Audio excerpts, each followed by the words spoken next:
Welcome to the ID10T podcast number 1041. It is fast approaching. The Wizard Guitar Tour starts January 24th and 25th in Columbus, Ohio, at the Columbus Funny Bone. This is what I've called my stand-up tour this year because I have a guitar with a wizard on it, which may not sound like much, but when you see it, you'll be like, holy shit, that is a wizard guitar, my friend. So come on out to the show. There's Columbus, Ohio, Philadelphia, San Francisco, Sacramento, Brea, Portland, Boston, Denver, Bloomington, Minneapolis, Austin, Cleveland, Nashville, a bunch of cities coming up. So go to id10t.com/tour to get tickets and info on all of that. I hope to see you out there. And now events at id10t.com is how you can promote your thing or a thing of a friend or a thing that you just like, that you want people to know about, because our interests might be similar. This is from Michael, who writes, I made a thing. Good for you. I put together a team of 100 volunteer artists from all over the world, and we made an animated short called The Wrong Rock. Won a few awards, including Best Film twice, and is included in the top 10 best films at 2019 at Film Shortage. This is a story about a mushroom, and it's I watched it, and it is adorable. It is a very sweet film. I'll tell you about it, is that it's about a mushroom. It features a great new score from Grant Kirkhope, famous for lots of game soundtracks, including Donkey Kong Country and Banjo-Kazooie, and an all-new song by The Misses, which is an all-female band in Austin, Texas. Michael's credits include lots of big movies and games, but he says he's too humble to list them. That's all right. You should have listed them. It's okay to take pride in your work, my friend. Anyway, thank you for the work that you do. The film is at thewrongrock.com. And you can check out the making of the documentary if you hold on past the credits. So there you go. Events at id10t.com is how you get your thing out there. This episode is Tom Payne, formerly of The Walking Dead, formerly Jesus of The Walking Dead. He's promoting his new show, Prodigal Son, which is back with new episodes on January 20th at 9 p.m. on Fox. Yes, I've known Tom since he started on The Walking Dead, and he has been nothing but an absolute sweetheart. And it's, it's always sad when we see characters leave a show that we like, because we like those characters. We want them to stay on the show. But then it's also nice stepping out of that to go, these people are going on and doing other things, and they're growing as performers, and they're expanding their horizons. And so you can see Tom expanding his horizons on Prodigal Son on Fox. And that's it. That's all I got for this. A fairly short intro. So let's just start the thing. The episode 1041 of the ID10T podcast with Tom Payne. Initiating ID10T protocol.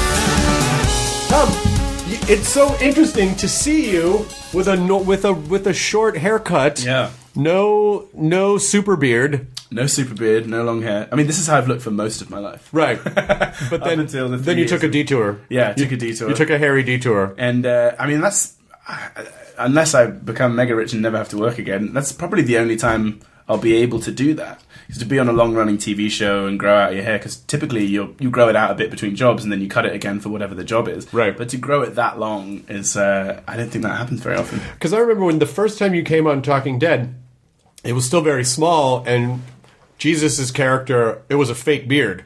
On the first season I shot. The first season you shot. And then somehow, in the course of like a summer, you came back with this bushel. Well, and the beard was kind of ridiculous because my beard grows a specific way, so it's kind of like flat on the sides and then massive at the front. It was crazy. And I didn't know what they would want, so I just kept growing it. And I had this monstrosity on my face until I went back to But it was shoot. the speed at which it grew that was pretty remarkable. Yeah, my hair grows pretty fast. I mean, that's... You're a healthy young man, Tom Payne. Well, there you are. I mean, because I remember seeing you right before You were leaving the show and you're like, I can't wait to shave this fucking thing off my face. It was a whole, I mean, and just everything. It's a great look, but it's a lot of maintenance and a lot of, the long hair gets very annoying. Did you document the removal of the beard? The beard, no. Well, the beard happened they both happened with the audition process for my new show. But the hair I did, I have pictures of it when it was being cut off, because you put it in bunches and because we donated it. And that was weirdly emotional. I'm sure it was. Weirdly upset is the wrong word, but I got emotional about it. Because I understood, you hear from people when they cut their long hair, it was really sad, and you don't really understand it until you do it. But there's 3 years of life stuff that's happened while you've had all that. It's there's lots of emotion in that hair. Yeah. So when I cut it, it's a real shedding of one life and moving into another, and it was interesting because I had been that person. As much as I had been Jesus on the show, because I looked like that off screen as well, there wasn't really ever a chance for me to get away from the character and what I looked like. Right. So everyone was always shouting at me in the street, and I was very, very recognizable. So I was that character for 3 years, which fed into some of my frustrations with the show because I had dedicated my life to that character in that show for 3 years. And then when I shed myself of the hair and the beard, then it was really evolving into something else. Well, yeah, of course, and also letting that character go was the true death of that character was the day that you shaved it all off. Because that really was it. Well, there's no way I'm ever gonna, if there was ever a question of Jesus coming back on the show, I'll never wear a fake hair and fake beard again. So I'm not gonna do it. Just not. Hair discrepancy. Yeah, no. I'd be I'm not gonna wear a wig. I'm not gonna do a fake beard. So I don't think that's ever gonna. Maybe in a flashback he could just have short hair and no beard. Yeah, maybe they could do an origin story where it was a different thing. Yeah, maybe. He was just just a regular dude. Yeah. Then he became that character. Exactly. I could grow the beard. You could definitely you grow the beard in a week. Clearly, that's not a problem. But it is my fascination. There is that sort of human sociological thing with, who do people become in times of great crisis? Right. And to me, that's sort of the core issue of that show in particular is who are these people? Who were they before and how did they change? Yeah. I mean, that show is just feels like a giant sociological experiment. Do you feel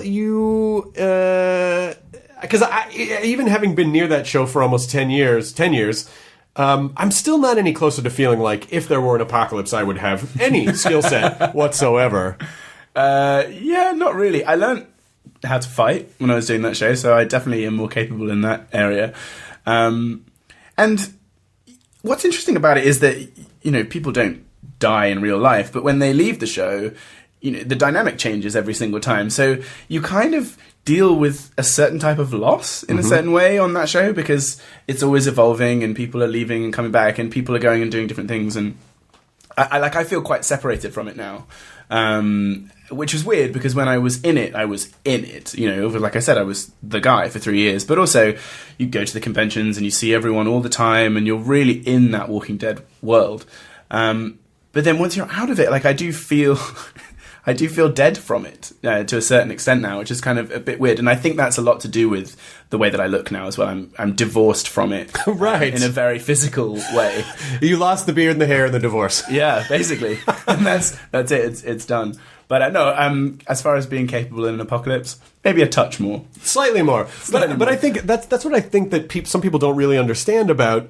I mean, maybe they do now. Maybe they kind of do because people understand how shows are made now, and we do a lot of behind the scenes stuff. But the idea that really you guys are essentially cordoned off in this very small town, and so it's not in LA you go to a studio and you shoot and then you go home and then it's you're there for so long, and it also I can understand why, for instance, Andy Lincoln theoretically might have felt well, yeah, I really have been away from my home for 10 years, and maybe it would be nice to be with my kids, which is, I'm guessing, some of the reasons why. Yeah.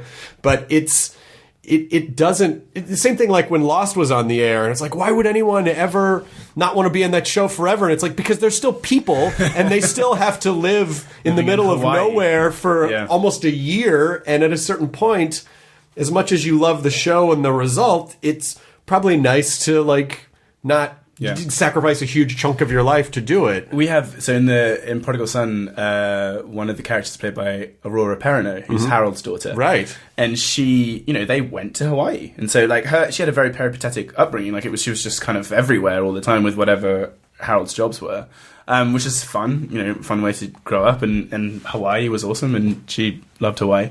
But Andy on our show didn't do that. Like they chose to have their kids in England and keep their life stable in that way, and had the kids grow up in a certain place. And I do think that's one of the hardest parts of it. Like we just got picked up for 9 episodes, so we're doing 22 episodes. Congratulations. Thank you very much. But I was on the streets of New York, and I was kind of like, oh my God. Like not in a kind of like, yay, this is amazing, but kind of, shit, I guess I live in New York now. Like, and I immediately thought about my relationship and my house here and all these kind of life things that have become more important to me now as I'm in my mid-30s. And like in my 20s, it would have been like, yeah, let's do everything. Absolutely. But now it's like, well, I'm getting married next year and I want to have kids and we want to have this life. And how do you continue to make the job work around the stuff that's becoming more important to you?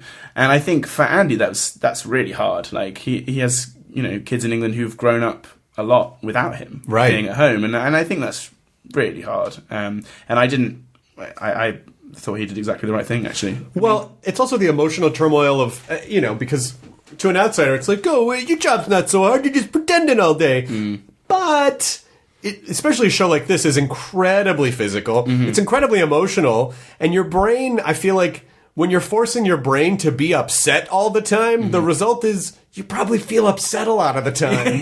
Like it's not as easy as just like, now I'm home. Your body doesn't know that it's not real. Right. So, and if you're good, you can, you put yourself in the situation and there are physical responses like drama school. Yeah. Like, you know how your body feels when you're crying and when you're laughing. And it is very physical. And you're not just doing it for 10 minutes, you're doing it over and over again. So it is exhausting. And we work really long days. And in the film and TV industry, you work really, really long days. And on The Walking Dead, you're working in the humidity and with the bugs, and there's a lot of stuff going on. And then you're driving yourself to work every day and driving home like an hour each way. And it's a lot. And actually on that show, one of my bugbears was that I wasn't used enough, but at the same time, like, if I was used every day, that would have been a whole other thing as well, which is what I'm experiencing on this show. But I'm not driving myself to work every day on the show that I'm doing right now. But to work every day on The Walking Dead, which is pretty much what Andy did, is for a long time. Like 9 years is a long time. It's a really long... I mean, that is sort of the thing about this business, is that when you want to get a job, you want job stability, and then when you have it, it can be a little of like, oh, wait a minute, like 7 to 10 years is a significant, that's like a significant chunk of, I guess statistically, that's like a seventh of my life. Yeah. So yes, this thing might be fun, but if I also want to be a person and have a life and be around my kids and be able to just do normal things, like what's the trade-off?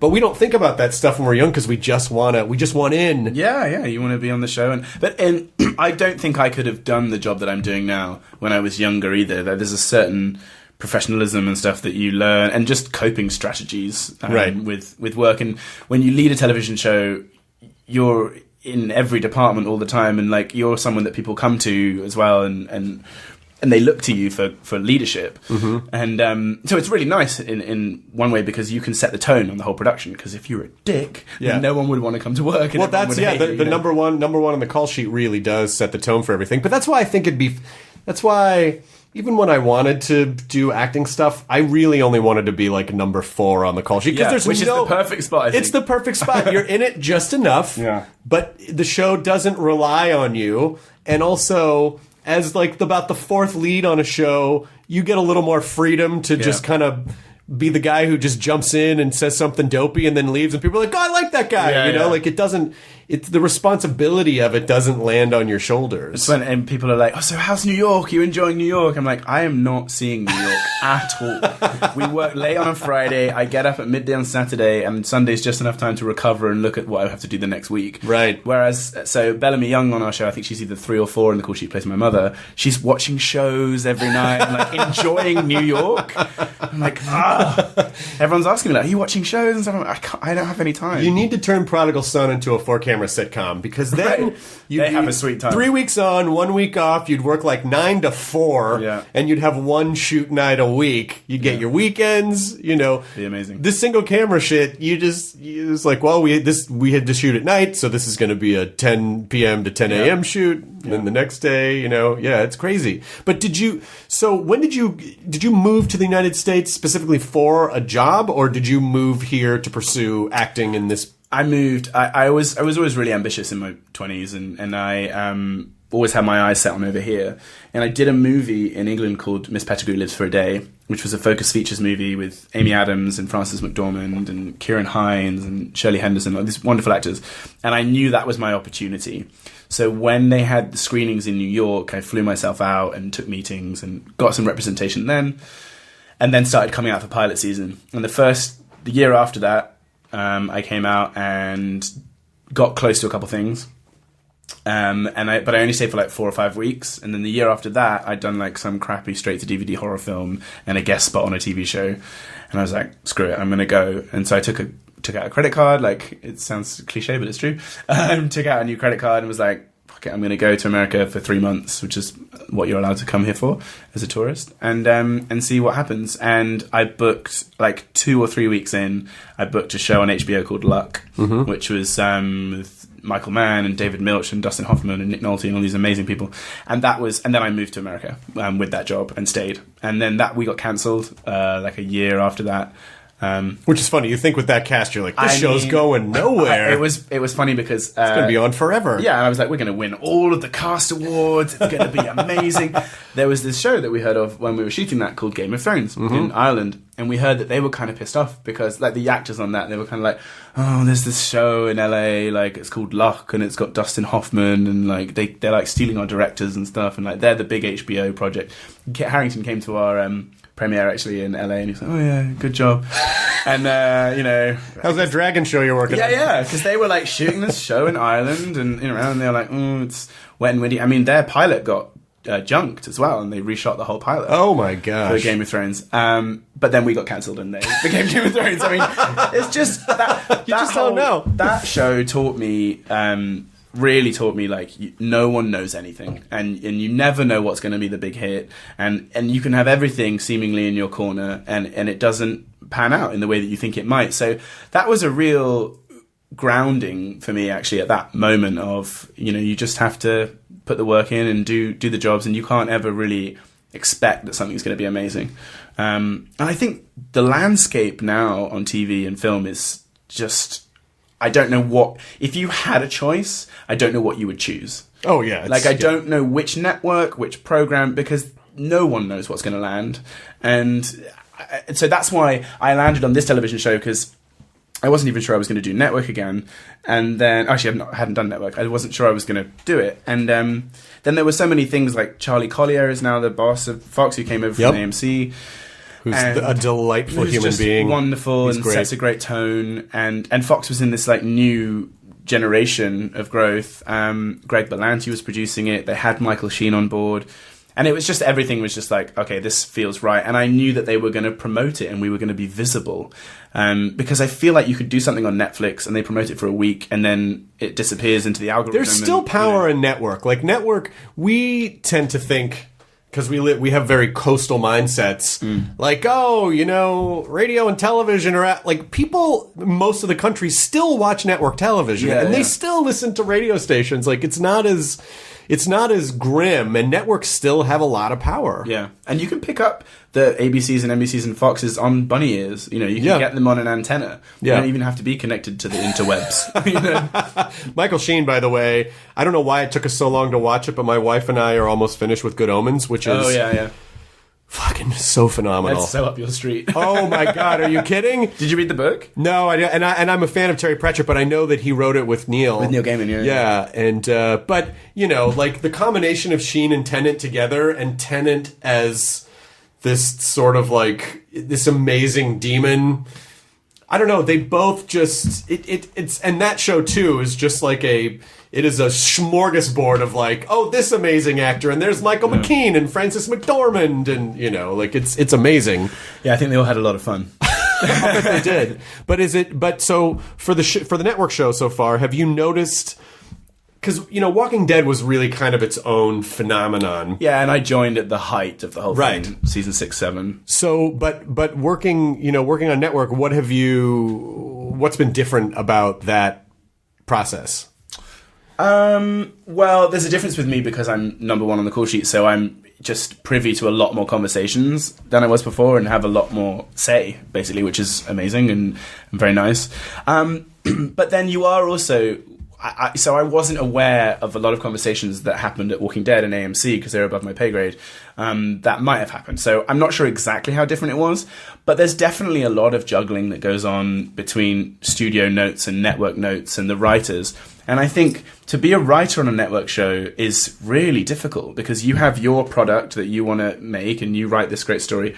And then you get so many notes and you're just continually rewriting for many different reasons, for the demographics and for, you know, the network generally wants some, I don't know if it's a network or studio, network generally wants more procedural aspects. But we have such a strong storyline with the family that we're finding that the audience really like the family and they want more of that. But the procedural helps get people in because it's familiar. Right. You know, so you have the CSIs and then they still get millions of viewers, all those shows. Well, because it's, you know, listen, it's the long arcing shows like Walking Dead and Game of Thrones and whatnot are a certain flavor of television, but which take years to build their audience. They take years to build, and also, you know, part of one of the reasons why I have never watched The Wire, which I know is one of the greatest shows in the history of television, is because the enormity of it like stresses me out. And you know, a procedural is going to have you know that in general it's going to have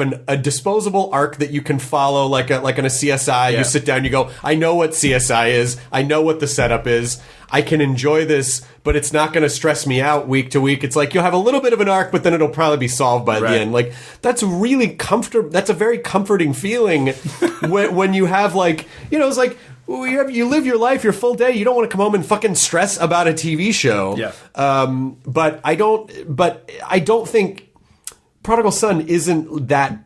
I know that there's a procedural element, but it's not that kind of. It's not like a CSI show. No. But it's still, I think, kind of gives people the best of both worlds. Yeah, I mean, that's what we're trying to do. So it's always a balancing act. You know, you're always juggling different aspects of the show. But we're getting more into slightly more long form now. So we're introducing a serial killer who knew my dad when he was younger.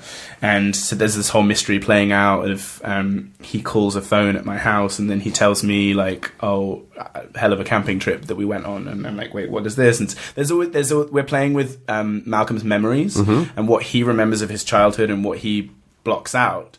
And so we're going into that now and we're introducing this character played by Michael Raymond James. Who's great. Awesome. Like, we've had some great actors on the show. So he's coming in and playing this great arc. And there's these little mysteries that are playing out in the show, which are really fun to do. And the case of the week is playing more into those as well. And I think when they weave in together more is when the show really works. Michael Raymond James, if I'm not mistaken, wasn't he on Terriers? Yes, with Donald he was Logue? the lead on, yeah. Yeah, which was, and I just found out a couple weeks ago that Angela Kang wrote on that show. Oh, she did? I had no idea. I didn't know either. I was doing a panel with her, like horror on television panel, and one of her credits listed was Terriers. I was like, you fucking wrote on Terriers? And she goes, yeah. That was such an amazing show. Yeah, I heard so much about it, and then it just didn't... It had a short shelf life. I mean, not a short shelf life. It had a short life on television because I think someone from FX explained, like, they go, oh, I think we kind of missed the mark with the marketing because the marketing was basically just a dog. Yeah. And it said Terriers, and I think people didn't know what it was. It was about dogs? No, it wasn't really about dogs at all. It was just sort of like the two main characters are these kind of tenacious characters.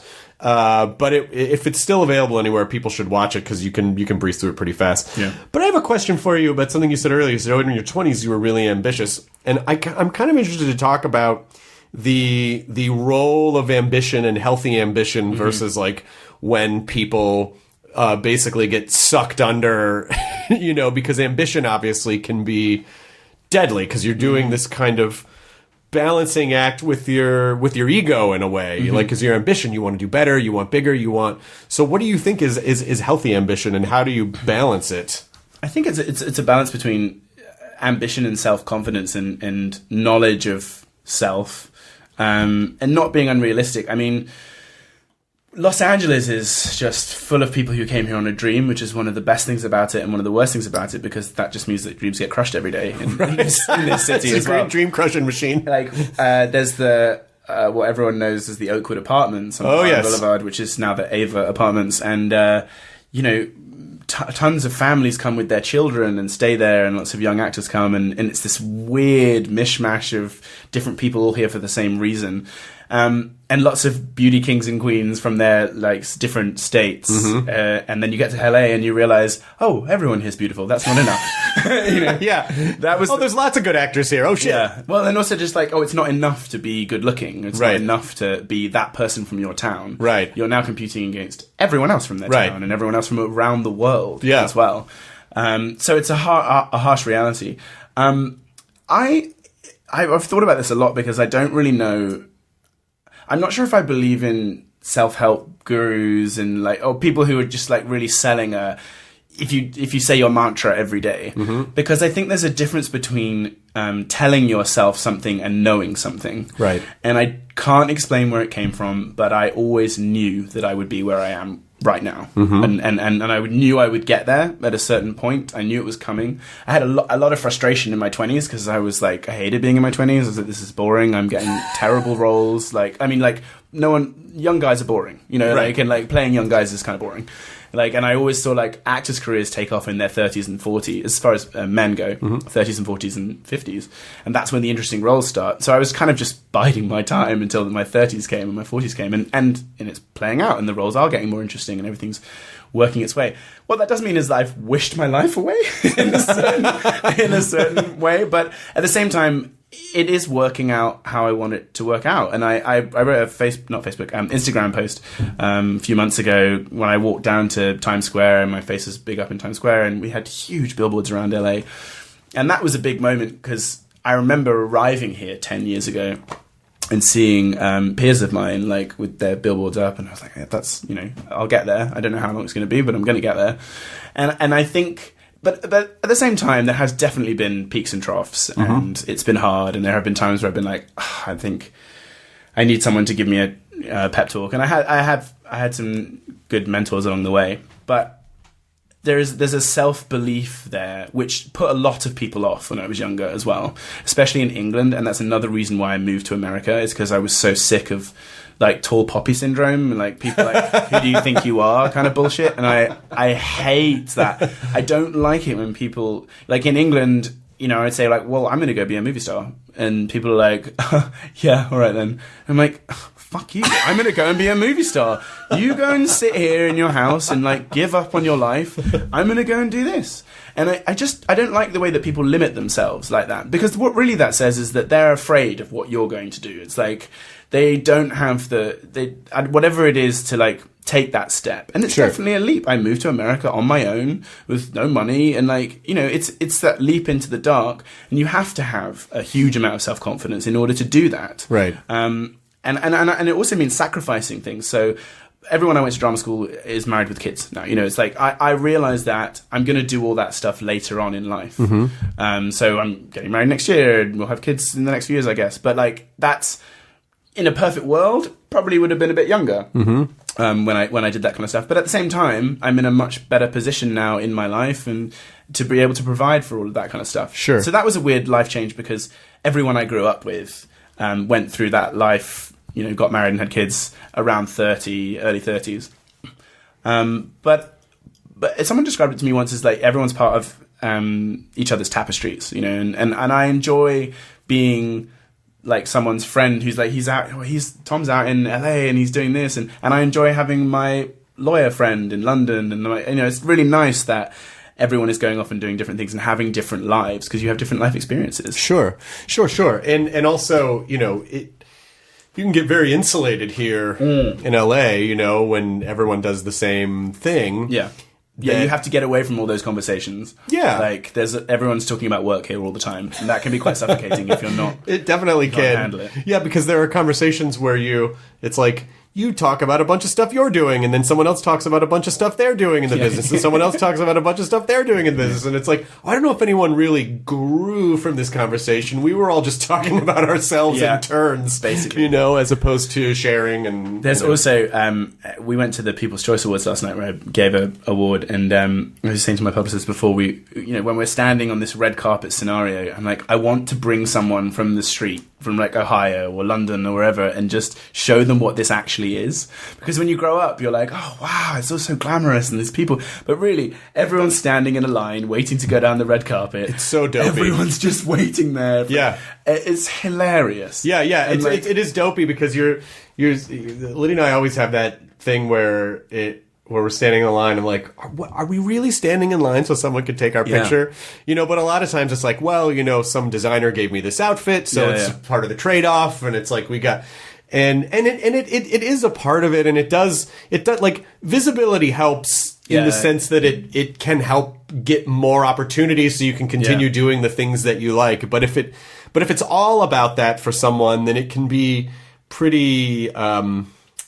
I don't know. It can be a pretty empty experience. I've watched people who are very good. I don't know if that's the right thing to say. Like, who are just network all the time, to the detriment of friendships and stuff. Sure. And like just leveling up all the time, and like, and it works, and it's worked out for certain people. But I just couldn't live my life like that, really, and that's just success for the sake of success. Yes, and those types of relationships are typically built on.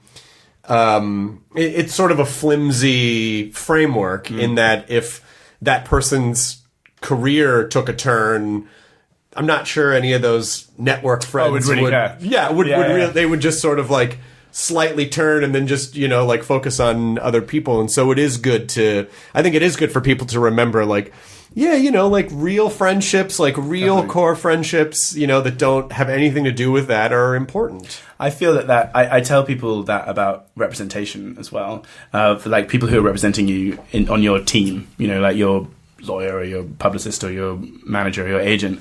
Like, I'm always shocked when I hear from young actors, like, oh, I did this job for $1,000 and they took a percentage of it. Mm-hmm. Like, I think that's abhorrent. Like, I think like every single person that I work with has worked for me for free. At some point, because isn't this whole relationship about believing that at some point we're going to get to this point here where we're all going to make money and be great and happy, and it's worked, in that regard. Like, we're all, and then everyone's very much invested in your success and where you're going to get. Otherwise, it's just disposable, and you're just another kid, who's come to Hollywood, and we'll throw you at the wall and see what happens. Right. But we're not really invested in the longevity of your career, which to me just doesn't make any sense. I've actually always I weirdly kind of like paying commission on stuff, and I on tiny. Well, yeah, but when you were poor and you needed to eat food. Yes, but the reason that it made me feel, the reason that I liked it is because I felt like I was contributing back, and I sort of felt like, I know this is only $100 for you now, but it's a breadcrumb trail. There'll be more where this came from, So because I sort of felt like I would always feel weird if I felt like, like I do feel weird when people do favors for me, like, oh, you don't have to do that, it's okay, because I feel guilty. I don't know, maybe it's just like Catholic guilt or something. I don't know what it is. So I always just sort of felt like, you know what, just you take that, it's fine. Then we're square. Because then I felt like. Then I wouldn't feel as bad if, calling them 100 times being like, hey, what happened with this thing? Or, hey, it's like, I'm paying you. I gave you a C note. What else do you want? So I don't know, but it can be very tricky to navigate relationships in this business in particular, because it can be a very flimsy thing. And you don't know what's real. Like the red carpet thing it's pretty, I don't want to say fake, but it's not it's not real life. Like No, it is not at all. it's a bit of a shiny facade. Yeah, well, it all is all the parties and everything, and everyone in photos together. And Yes. like, oh, they look like they're having a great time, and like they just, you're standing next to someone at a party, and the photographer comes around and goes, "Okay, can I just get a photo of you?" And they put you together and Yeah. take a photo of you, and like, "Oh, you're best friends with that person." It's like you just met them 2 seconds before, But it's the artifice, and I remember growing up before I had anything to do with the business, and you're reading the magazines and watching the TV shows, and you think like, wow, like all the famous people know each other, and they're all hanging out, and that looks so glamorous. Yeah, you're looking at a highlight reel, basically. Yeah. It's like, I'm not a sports guy, but you watch someone's sports highlight reel, and you go, wow, that guy's life is amazing. You're like, those are just the best moments. Yeah. You don't see the other 95% of the time, which is all the work, all the toil, all the self-doubt, all Yeah. of the, But what's interesting now is that everyone is self-editing themselves to have that life on Instagram and stuff. Of course. So they're doing the same thing. Absolutely. It's so interesting. Social media is a fucking red carpet now.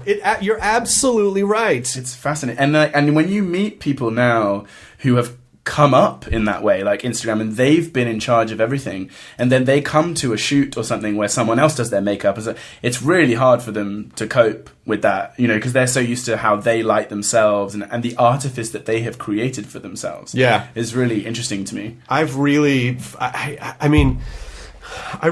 do enjoy Instagram, and I just don't post that often anymore because I'll go to post something and I just kind of feel like, I don't care. Who fucking cares? Does anyone give a shit that I did this thing? Or, and so sometimes I just get, and being someone who was an early adopter of social media, I used to feel exhausted by it a lot of the time. And I'm like, no one gives a shit that I ate at this restaurant. It's like, who cares? Who the fuck am I? Why does anyone care? Ricky Gervais did a great Hot Ones, where he talked about Twitter.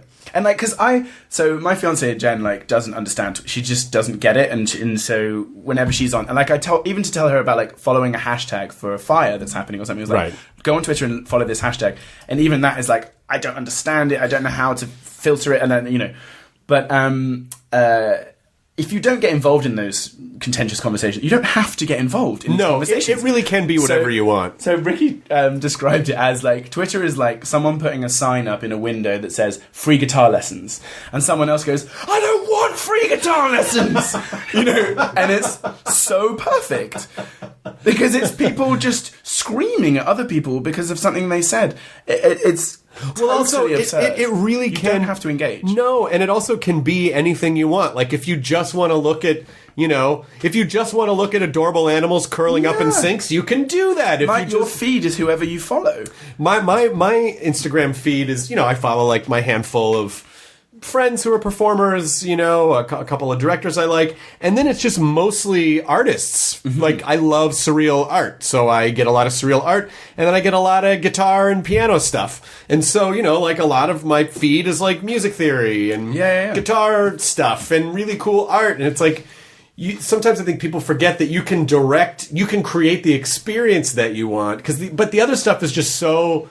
It's just so alluring. But the second that you're putting a filter on a fucking sandwich, then you're what has happened to my life? Who cares? Why does the sandwich need to be in the Nashville filter? What the fuck am I doing? And then it all goes to shit. But with what we do, though, that's what's tough is that it is finding that balance, because there's a certain amount of it that's, it's part of the job. It is part of the job. I don't enjoy when actors complain about that side of things. I sound like I've been complaining, but I haven't. When they're like, oh, these parties are this, it's like, well, go and have a career in the theatre then. You don't have to engage with the TV and film world and do this. It is part of it. So if you want to have a successful TV and film career, you are going to have to do some press, and you are going to have to do some of these events. But if you just want to do acting for the art and everything, you can go and do you can do it. But then there's the John Hams of the world who aren't on social media, and his career is great. Yeah, but he does press. Right. He's done press, especially when Mad Men was on, Right. But yeah, you don't have to engage with the social media side of it. It is interesting though, because the younger generation, Aurora on my show is in her early 20s, and they are looking at your social media now when you get hired for jobs. Yeah. They are, and so there is a pressure on young performers to be involved in that stuff. Yeah. Because everyone else is, and you will lose a job to someone with more followers. And that's not great because it should be about your talent and how right you are for the part.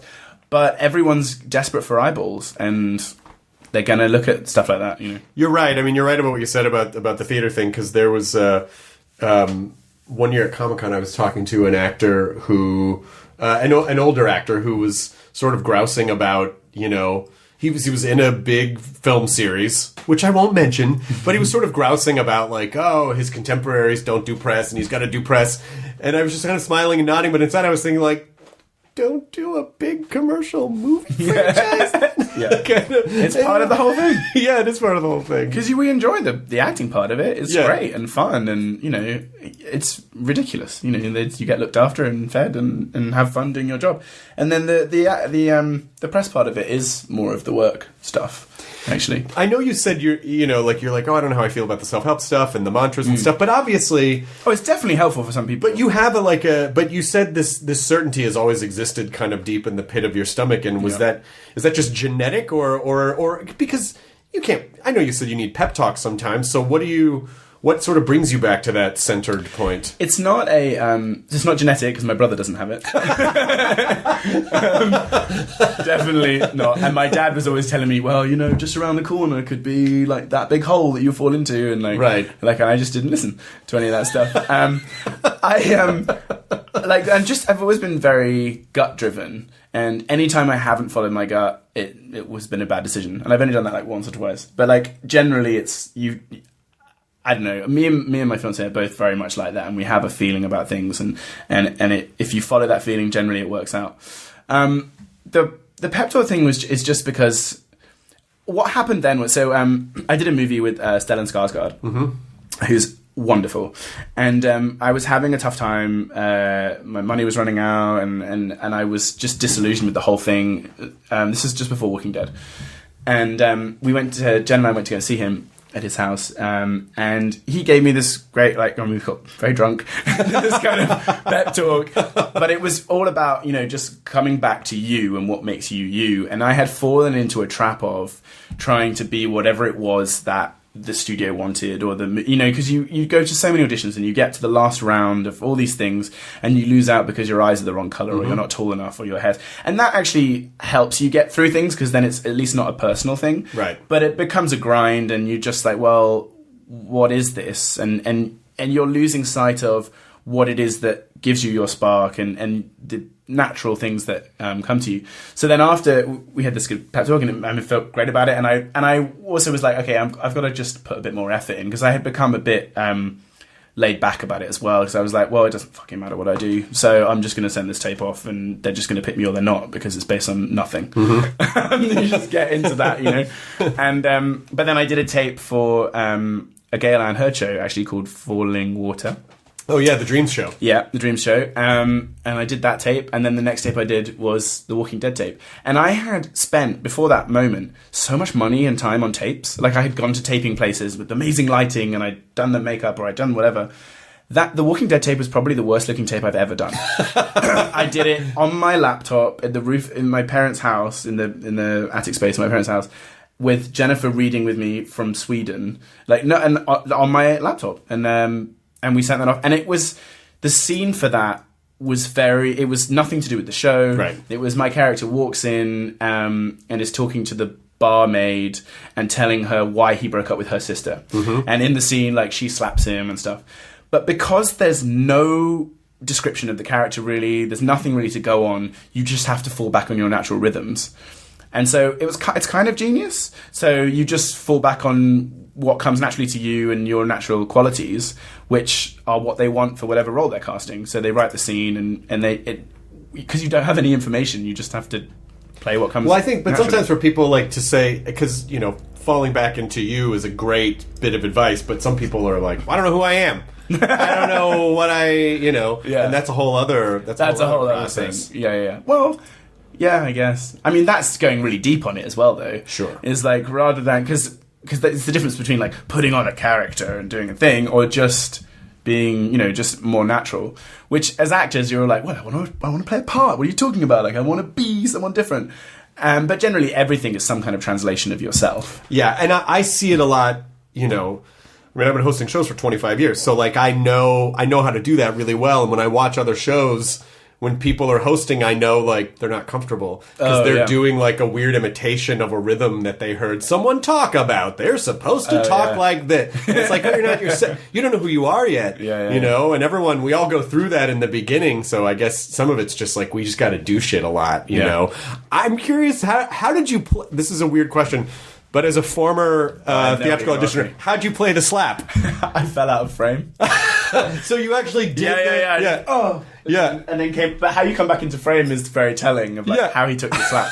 But yeah, that stuff is just so weird. What do you do? It's so artificial. Yeah. I did this one audition years ago for like Boogeyman 3, and there were no lines, and it was like crawling through an air vent, and the casting director's just going, okay, you're crawling, ooh, it's creepy, oh, and the Boogeyman's coming out, and you're just like, what am I doing?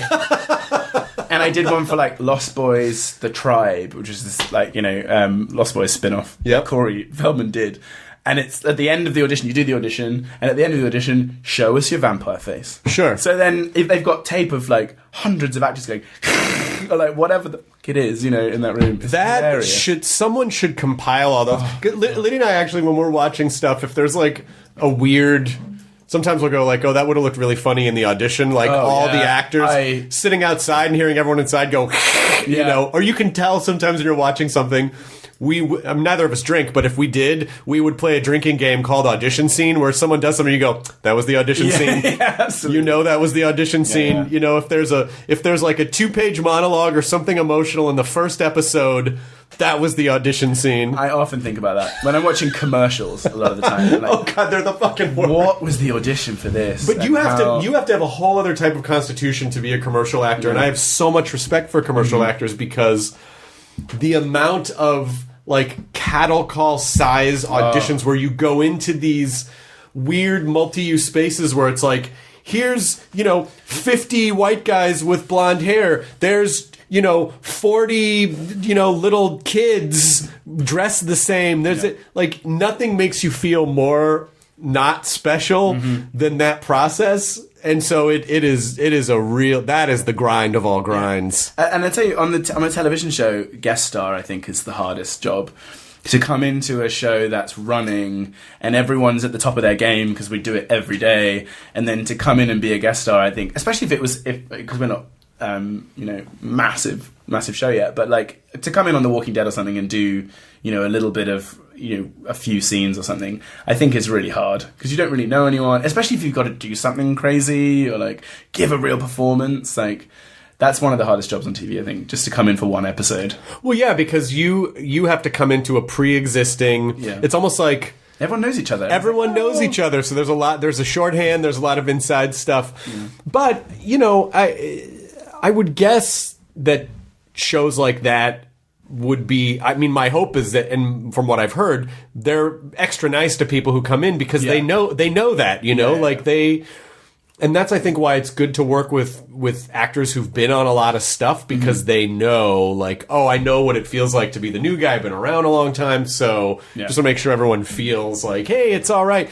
Because you get the best work out of people when they're comfortable. Definitely. That's one of the best parts of being number one on the show is, like, being, because they'll always be like, God, I hope the number one's nice, and like, and to be able to go in and be like, hey, how you doing? Welcome to the show, which Andy did all the time on Walking Dead. It was great. He would come on the first episode of each director and the first episode of each new character, and that really means a lot, and just immediately puts you at ease. Definitely. Yeah. So it's nice to be able to give that to people as well. Yeah, of course, because people, the process can be scary enough, and if you can't get out of your own anxiety and you're constantly like, oh, are these people mad at me, or is this weird, I'm just disposable, whatever.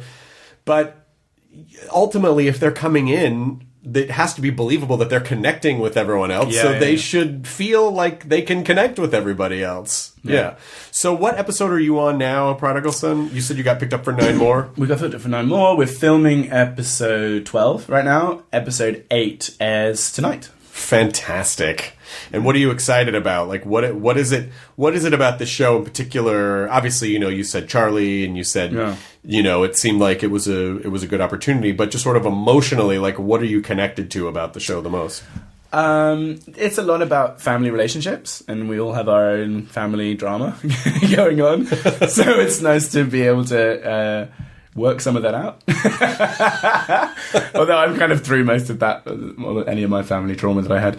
But it's just, for me, like, when I found out that I got the role, I was jumping around my living room because I was so excited to do these great, intense scenes with Michael Sheen, because he's just great. And, like, you're so good. He's like an acting hero in England. Like, he's just dependably amazing. And just to play those scenes, just two people in a room together is really fun. And I had obviously had similar scenes. The closest I'd gotten to that is I'd had some great scenes with Lenny, James on The Walking Dead, and that was great.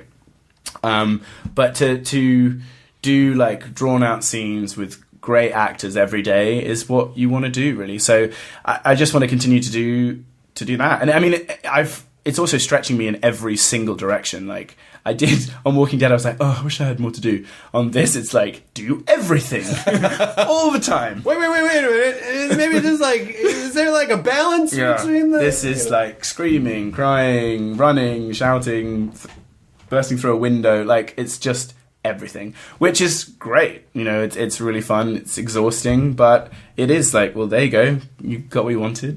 Don't mess it up. But so this, I mean, that, 22 episodes is a considerable chunk of It's a lot, yeah. So are you going to take time off afterwards, or do you... Well, we're getting married, Yes. like a week after we finish, in New York, thank God. Because we were going to finish, like, just before Christmas, and then we got the pickup, so we finished at the end of March now. So we're going to get married, and then we'll see, like, if something comes along, but I'm definitely not going to play the lead in something, or I'd play, like, a couple of weeks in something would be great, but the show is so exhausting, and I want to spend time at the house that I bought here a couple of years ago. You know, I remember that. I haven't spent much time at the house that I bought for us, so I want to do that. And I love New York, but New York is also a grind, and I can't wait to come back and be here. Well, yeah, and this was your home. Like, you planned on this being your home, but then, of course, the best, but also... It is kind of funny how, like, some things can be sort of like a best and worst case thing, where it's like, best case scenario, you get this job. The worst case thing, though, is that you don't get to be home for a considerable chunk of the year. But it could be worse. Like, Andy was, working in another country. Like, I could be working in another country. Right. And be really inaccessible. So we're still on the same continent. Which is Are you going to be good at, because obviously...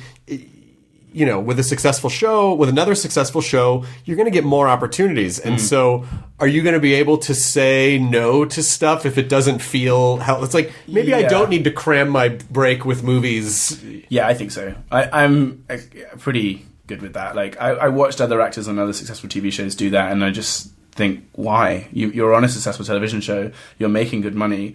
Why do this other movie, which unless it's like prestige movie, unless you're doing Wolf of Wall Street, or you're doing something where you're like, okay, I'm pretty sure this is going to be amazing. Yeah. Why take the risk? Are you that poor? Like, you don't need the money. Like, I don't understand it, really. Some people just like to work nonstop. Yeah, but make better decisions. I don't know. There's different quality of projects. Well, I guess it's also the why. Are you in the business to work as much as possible and make as much money as possible and never have a moment of downtime? That's one career path. Another one is to pick and choose whatever kind of feels, I guess everyone has a different path. I think once you get to a position where you're lucky enough to have some kind of sway, then you don't have to keep... I mean, before this point, like, I had said no to some things which I knew would make me unhappy. I turned down a test on Penny Dreadful, the second series, because they wouldn't tell me anything about the character, and it was going to be in Ireland for 6 months, and I worked like 1 or 2 days an episode, and at that point in my life, I was like, I'll just be in the pub every day. Like, I know myself. That's really smart. Oh my God, that's incredible to have that kind of... I just know that will be really bad for me. I think that sort of answers the question from earlier about finding that center point. It just sounds like you just know yourself really well. You know what your strengths are, you know what your weaknesses are, and you know what you need to do to navigate. I mean, that's a lot of willpower. It's a lot of willpower. It's also, every decision I make, I want there to be progress as well. There has to be a reason for doing something. So I said no to a sci-fi show which shot in Cape Town in for 2 years. and it would have been tons of money, but it wouldn't have taken my career anywhere. And I was kind of like, well, why would I do that? Why would I make? I mean, it's just, I don't want to talk about money too much, but like it would have made me hundreds of thousands of dollars, but I wouldn't have been happy with it. Right. It would have been like, why am I doing this? I'm doing this just to make money. Right. And Cape Town's nice, I guess. But it was just like, I didn't have a feeling that like, oh yeah, I really want to do that. This is going to do something for me. In the past, I have taken 1 or 2 jobs where I'm like, I need to eat. Like, sure. I need to take this job.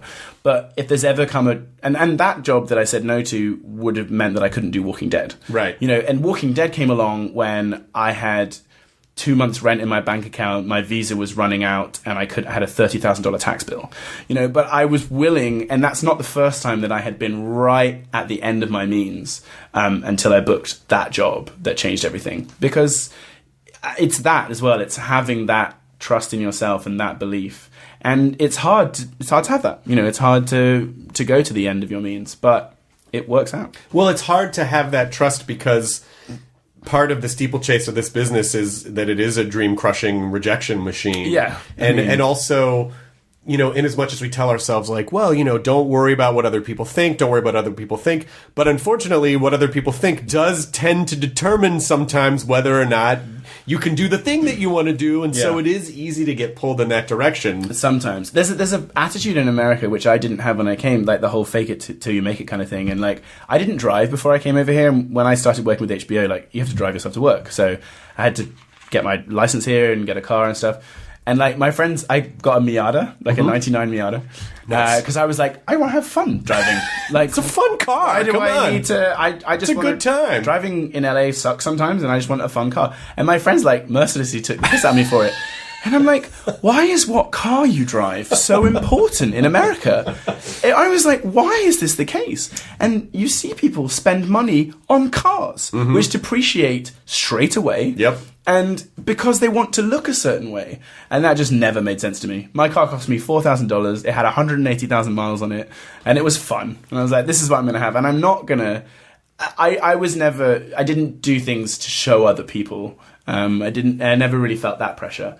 Again, that's because because you seem comfortable with who you are. Yeah. And when you're not comfortable with who you are, people tend to do those kinds of things because, like, we all crave some form of validation. But there's an emptiness behind that. Then. Of course there is. So you're just like, I have this thing, but I don't really want this thing. That's the trap. And it's sort of like, I always compare it to drinking because I used to do that a lot, a long time ago. And it is that thing of like, this will make me feel good in the moment. Oh, but it's not enough. Oh, yeah. Oh, but now I need more. Now I need more. Now I need more. It is that kind of like empty pursuit of, validation, almost addictive pursuit of validation that can never actually fill the hole because it's external. And you have to figure out how to validate yourself, which is very hard, it can be very challenging for people to do. But somehow you managed to figure that out at a young age, and I don't know. I don't know how, which is why whenever anyone asks me, I'm like, I don't know.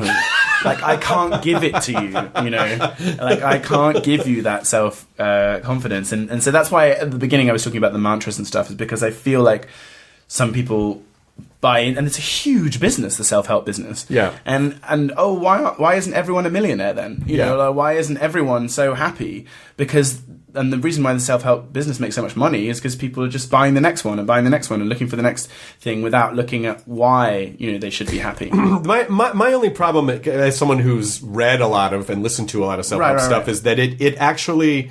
Where I think it drops the ball is that it generally... I mean, some of it does kind of give people, like, here's how you should live your life, like, on a day-to-day basis. But so much of it is in that...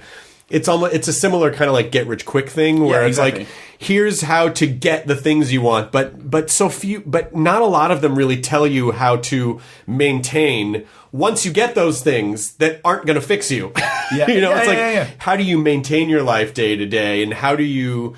have success without sabotaging it, and how do you feel successful without external reference points? So that was that journey that Russell Brand has been on, of like he thought he wanted to be famous and he wanted all the money and like to marry Katy Perry, and, right? And he did it all, and then he was like, but I'm still not fixed. Happy, exactly. And so he's gone completely the other direction. Yeah. I watched a documentary recently, and there was a guru guy on it, and the most valuable thing that I took away from that, which is, I felt, is that it's not about the past, it's not about the future, it's always about now. And it really is, because the future is yet to happen, and the past you can't change, and it's just, and it's also about memory and stuff.